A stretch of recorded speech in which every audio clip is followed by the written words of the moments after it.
مفتی صاحب نے پوچھنا جی سر نماز پڑھن لگیا کوئی نہ کوئی خیال ہے کوئی نہ کوئی خیال ذہن جا جاتا ہے یہ متعلق کی پوچھنا ہے مطلب کی ہونا چاہیے؟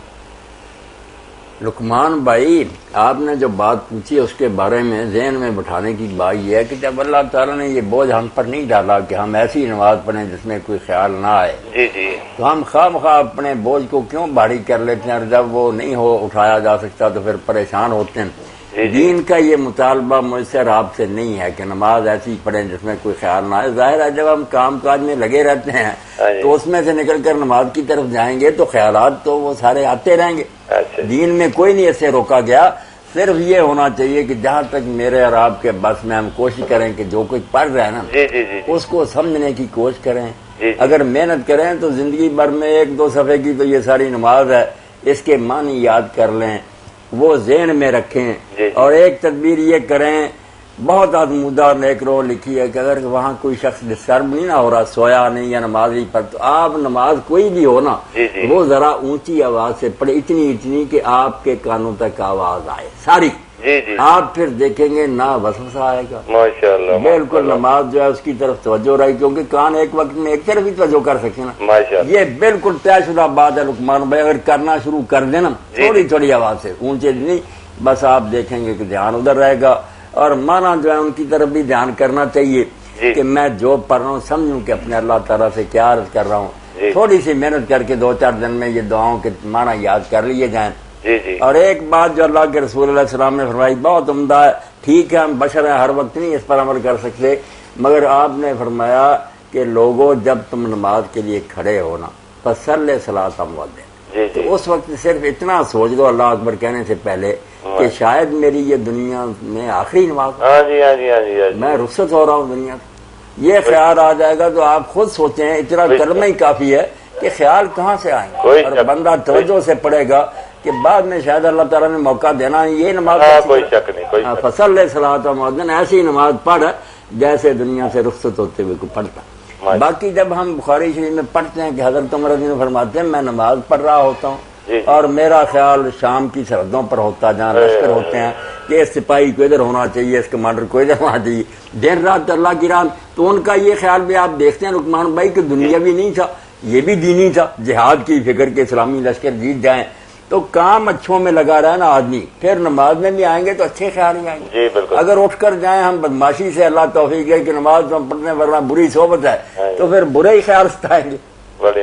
ذرا اونچی آواز سے پڑھنے کا نا میرے بہن بھائی تجربہ کریں تھوڑا اونچی الحمدللہ اپنے کانوں تک آواز آئے سب وسوسے بھاگ جائے انشاءاللہ نماز جاندار ہو جائے گی. ایک گل پوچھنی تھی جی جب میں نماز پڑھن جانا نا جی مسجد جی امام دے نال یا علیحدہ تو میرے دل وچ برے وسوسے آندے نے. اچھا. اور مینوں نماز یعنی کہ پڑھن چھڈن تے مجبور کر دیندی اتنا غصہ میرے تے واجب ہو جاندا کہ نماز چھڈ کے چل کے کسی نوں مار دیں. ایڈی ذرا ٹھہر کے دینا میں موبائل بند کروں گا تے سناں گا کوئی وضاحت کر دیں مولوی صاحب بھئی کی وجہ کیوں اتنی نماز پڑھنا اتو ہوندی یا درود پڑھنا اتو ہوندی اگے پیچھے نہیں ہوندا. مہربانی. میرے بھائی اگر ایسا ہوتا ہے نا تو آپ یہ شروع کریں کہ جب ایسے خیالات آئیں نا تو بائیں طرف منہ کر کے 3 بار تھو تھو تھو اعوذ باللہ من الشیطان الرجیم یہ شروع کر لیں. نماز کے اندر بھی ہو تب بھی کریں. سینہ قبلہ کی طرف سیدھا رکھیں منہ بائیں طرف کر کے نا ذرا تھو تھو تھو اور 3 بار اعوذ باللہ من الشیطان الرجیم. صحابی رسول نے اپنا بیان کیا حضور سے کہ میں تو تنگ آ گیا پریشان نماز میں کر فرمایا یہ کرو. وہ کہتا شروع کیا دفعہ ہو بالکل جان چھوٹ گئی.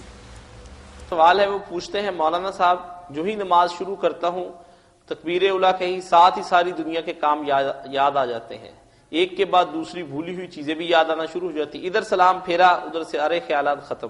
بہت بڑا وہم کا مسئلہ ہے اس کا کوئی حل فرمائیں. اس کا حل کرنے کی کوئی ضرورت نہیں. جو نماز آپ اس حال میں پڑھتے ہیں یہ اس نماز سے جس میں خیال نہیں آتے 1000 گنا زیادہ ثواب والی ہے. خیال نہیں نہ آتے اس میں کچھ نفس کی لذت بھی شامل ہو، بڑا مزہ آیا۔ جو یہ کڑوا گھونٹنا کہ شیطان خیالات ہی، مگر آپ اس پر لعنت بھیجتے ہیں اور پڑھتے جاتے ہیں، چھوڑتے نہیں۔ آپ نے جنگ لڑی اس بے ایمان کے ساتھ، اس کو اپنا کام کرنے دیں، آپ پڑھ دیں اور اللہ جو ہے نا رحیم قبول کرے۔ نماز میں شیطانی خیالات اور تصورات کا آنا انسانی بس میں نہیں، خیالات بلا وجہ آتے ہی چلے جاتے ہیں، تو کیا اس شخص پر کوئی ذمہ داری ہے جس کو یہ خیالات آتے ہوں، اور اس سے نجات کے لیے کوئی دعا یا وظیفہ بتا دیں؟ نہیں، کوئی ذمہ داری نہیں، یہ کوشش کرے کہ نماز کی طرف توجہ کرے، اور اس کے لیے ایک آسان نسخہ یہ بھی ہے کہ اگر کوئی پاس نہیں نا نماز پڑھ رہا، پریشان نہیں ہو رہا، آپ کسی کو ڈسٹرب نہیں کر رہے، تنہائی میں اکیلے، تو ذرا اونچی آواز سے پڑھیں۔ کوئی نماز بھی ہو نا، جو پڑھ رہا ہے الحمدللہ رب العالمین، یہ ذرا اونچی اونچی کہتے جائیں، ایک وقت میں ایک ہی آواز کان میں پڑے گی نا، پھر شیطانی کیا ہونے، یہ کلمات آپ کے کان میں پڑھتے رہے۔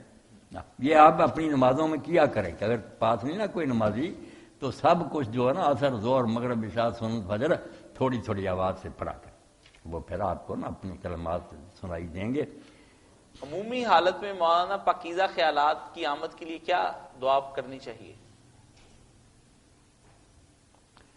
بس اب وقت ختم ہو رہا، سب لوگ نا ایک امر جو فجر کی نماز کے بعد شروع کریں، 41 بار پڑھا کریں۔ اللہ رب العالمین فضل فرمائے، یا حی یا قیوم یا بدیع السماوات والارض یا ذا الجلال والاکرام نور قلبی بے نور معرفتک یا اللہ یا اللہ یا اللہ۔ اے 41 بار کہیں کہ میرے دل کو منور کر دے اپنی یاد سے، یہ بے یقینیاں وسوسے شک دور ہوں گی، دین پر پورا یقین حاصل ہوگا، اور خیالات جو ہے نا اللہ تعالیٰ انفاست سے نجات دے گا۔ یا حی یا قیوم یا بدیع السماوات والارض یا ذا الجلال والاکرام نور قلبی بے نور معرفتک یا اللہ یا اللہ یا اللہ۔ آپ لوگ پوچھ لیتے ہیں، بہت اچھی بات ہے، کچھ نہ کچھ اچھی بات میری طرف سے بھی آپ کو پہنچ دے، اللہ مجھے بھی اجر دے، عمل کی توفیق دے، آپ لوگوں کو بھی خیر سے رکھے۔